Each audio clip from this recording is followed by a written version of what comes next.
Okay, so I'm here with Johnny McCutcheon, who's going to be fighting tomorrow. So I want to thank you very much for taking your time today, because I know it's so close to the fight. You're going to be fighting in K1. You're going to be fighting on Valor. How does it feel? How is it one day out? Yeah, feel excited, feel good, feel ready to go. Um, looking forward to the show in general and stepping into the cage. Yeah, it's. I was at the last one. Unfortunately, I won't be there because I was already booked for another show. I really liked the venue. I really liked kind of the whole atmosphere around it. You had a change of opponent leading up to this. Did that kind of do anything to your preparations leading up, or did it make much of an issue? It kind of had a wee bit of a bit of an effect, because I did, I knew that there was a bit of a difference in stance in terms of, southpaw orthodox. So I worked on a bit of training with, focusing on southpaw. So um, that was probably really the only thing. But the good thing about hybrid, a lot of the guys in there different stances anyway. So you're sparring constantly with a change of people from orthodox to the southpaw, and it keeps you on your feet anyway. Yeah, yeah. The change of stance would be a big one because obviously southpaws and orthodox, they're two. It's like obviously if you're going to be kicking lead legs or stuff with your stance, you could have been practicing techniques for a certain stance and then it turns around. But you talked to us about hybrid there. Talk to us about the gym, what the gym's like at the minute. Because obviously the show is tomorrow, so I'd say there's a really good buzz around the gym. Talk to us about what it's like right now. Yeah, gym's been brilliant. It's been a good fight club. Everybody in there is, really excited and good to go. Everyone's been really focusing on the training, and a real mix of guys, like, so, and girls. We've been a good team to work with. Um, Feels a wee bit different at times because I'm one of the older boys there. So it's kind of different working with all the young, really fit guys. Yeah, I actually went to do an MMA, a couple of MMA classes. There's a lad here locally. He fights. He used to fight in Bellator, and he started up a little class here. And I said I'll go because I want to know kind of what the training is like. And I went in. These were 18, 19, 21, 22 years, and I got bet like I owed them money. And I was like, you know what? I don't really like this, but it was Yeah, it was weird because when you're going into spar, you don't know like how what percentage of power you put in, what way you spar, and then they were like, "Oh, do you want me to go light on you the way you're going light on me?" And I was like, "I don't know what kind of like what yeah. kind of power you generate in sparring." But talk to us about why you got into combat sports and when.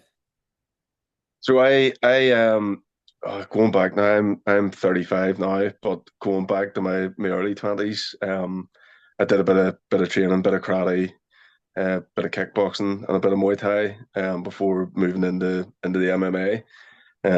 So I just done that, really kind of get fit, change things around, and I was really interested in combat sports and just getting involved in the whole scene. So I did that for a few years, and then I stopped. I actually stopped. So it's been 15 years since I've done any sort of training.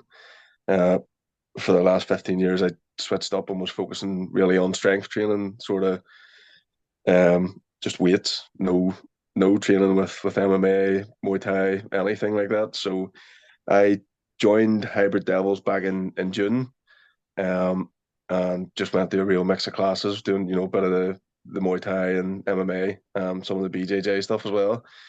Um, so I wanted to get back in just to see where my body was compared to how it used to be when I was young, in my prime, all that there. But it was good to get back in and really, as I say, joining the gym like that as well, especially, not to focus on the age thing, but you do, you're going into a gym with younger guys who've been doing it for a while, but no, everyone in that gym has been so welcoming. Really said put you at ease. All mix of levels as well. So you don't feel, there hasn't been a time in that gym where I haven't felt comfortable. Especially, and like you say, in terms of sparring there. Um, we can have hard sessions, we can have light sessions, but everybody, respects each other. If you want to go light, you go light. If you want to go hard, then you go for it. So the gym's been fantastic. The coaches have been fantastic and really, put you at ease anyway. Yeah, that's a big gap, and you probably realize when you're at the age you're at now, because I'm a little bit older than you. Everything starts to hurt a bit more. It's harder to Yeah, lose the weight, especially even I was talking to a fighter who's competing this weekend, and he even said he's 30, 31, and he said he can't cut weight like he used to. His body's just not able. But the fact you went to go back in after so long out is fantastic. Because you could probably answer this. A lot of people say, does strength beat technique? Do you know the sort of way, what's your man's name? Bradley Martin thinks he can beat all the fighters in the street fight. yeah. You could probably attest to when you went back from just bodybuilding. Like you said, it was like everyone's good. Like going in, a lot of people when they go into MMA gym, they think it's intimidating, it's this, it's that, and Whereas what was you said everyone's welcome because do you think that's just a myth and what people expect from an MMA gym? But for me, I think it's one of the best communities around and most welcoming. Okay, yeah, I suppose like, to be totally honest, I've been in clubs where you've gone in and egos are through the roof, and they are looking at you like, oh, there's a bit of fresh meat coming in. Let's take the guy apart, and it can put people off. But um, hybrid's never it's never been. I've never experienced that. I've gone in, and from the get go, you've got guys coming up to you and fist bump, shaking your hand, they're like welcome to the class and all, and it definitely no, I've never experienced any sort of ego or anything like that. It's all we're all levels. We're all trying. Everybody's learning. It did help having a wee bit of a you history and knowledge going in, bit of experience. But I did when I joined back in hybrid when I joined hybrid again, I was 110 kilos. Um, so now I've shifted that obviously down to get down to the weight for the fight. But definitely it's I felt the struggle of the weight, and the strength coming off.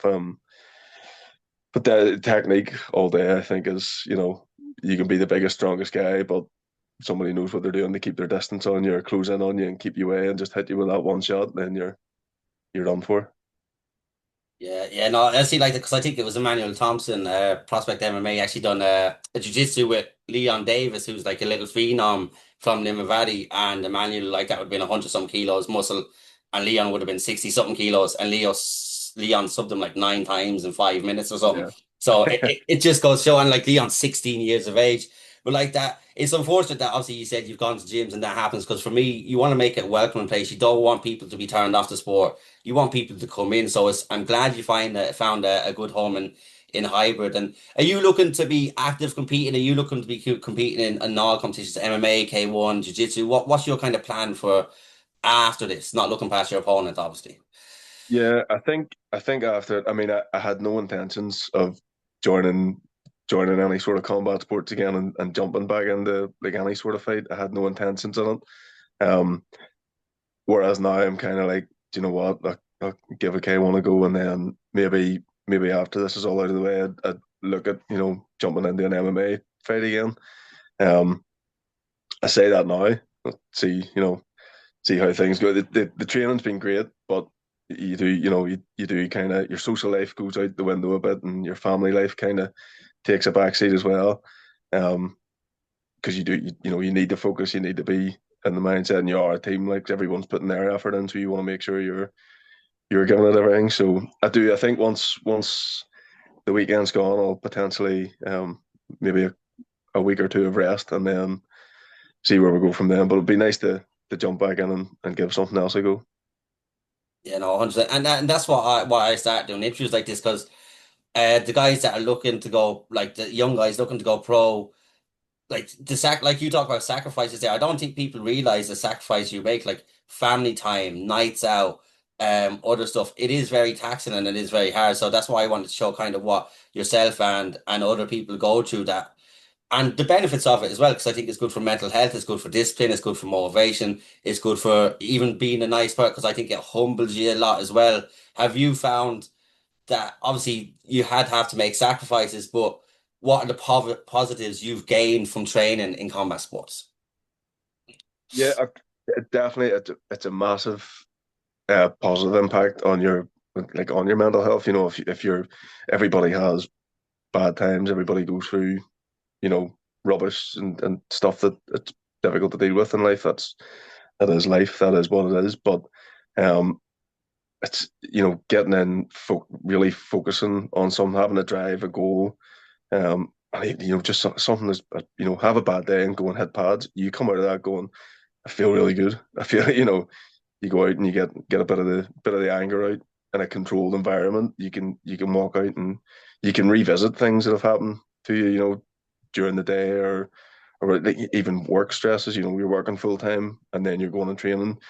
Um, it is a real good positive outlook on things. And it's sometimes that, not to do the whole cliche,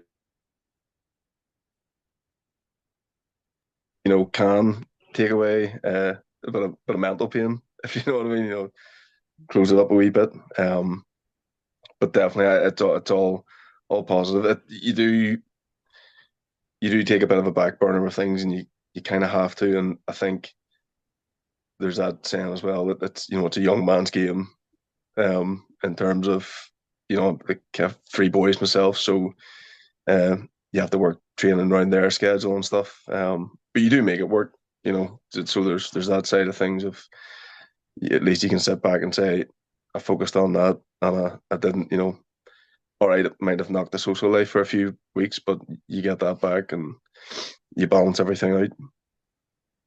Yeah, and like you described, the positives that have come from it, from sacrificing that for the time training. Like I said, you'll get it back. You're going to take some time off, not time off, but you're going to take a week, spend some time with the kids. Because like fair play to you, going back at that age, and it's not me here trying to say you're old, but like you said, it's just a young man's game. Because I'm older than you, so that'd make me really old. But it's like I said, to go back, it would be at the age you're at is kind of daunting as well, like you said. But to go back, do it, and like you said, to make it work, because a lot of people be like, oh, well, the training's here, so it doesn't suit here, it doesn't suit there. Whereas you're like, well, if you want to make it work, you'll make it work, and that's what you've done. So I just want to congratulate you for number one, stepping back through the doors and getting back in, and number two, actually competing, which is going to be tomorrow. Unfortunately, I won't be there, but I will be keeping an eye out for it. I am going to let you go. I do appreciate your time, especially so close to fight. Is there anything you want to say before you go, or anyone you want to shout out? And thank you so much for your time today. Yeah, no, thank you very much. Really, really appreciate that. I suppose that I'll give the coaches, Stephen Buster, Andy Young, Dan Downey, give them all a shout out for putting us through our paces. And definitely give all my teammates, all the guys at Hybrid Devils, give them a shout out because they've really put the work in. Um, it's class to be part of that. It's incredibly part of that. Especially the older guy sitting in the room with them, like. But um, and definitely a big shout out to my friends and my family because they've been fantastic support through it all. And even people contacting you to say they want to buy tickets to go and watch it, to go and support. Like that means a lot. It's a big buzz. So it is. You know, because especially with the way the cost of living is nowadays, for someone to pay for a ticket to go to watch you fight is a huge support because nights out are few and far between. I know for a lot of people nowadays, the fact that they're willing to do that is huge support for you. I'm rooting for you here as well because you're not too far off my age, so I'm definitely rooting for you. Yeah, Thank best you. of skill tomorrow, and I will talk to you after the fight. Obviously I'll see the results and stuff, but I'll give you a shout after the fight and see how you feel it went, and we might revisit like because as we were looking forward to it now, we might look back on it then in a week or two if that's something you're interested in. Yeah, no, that'd be brilliant. Be great. Yeah, perfect, perfect. But best of skill tomorrow, and I will talk to you soon. Appreciate it. Thanks very much, Dave.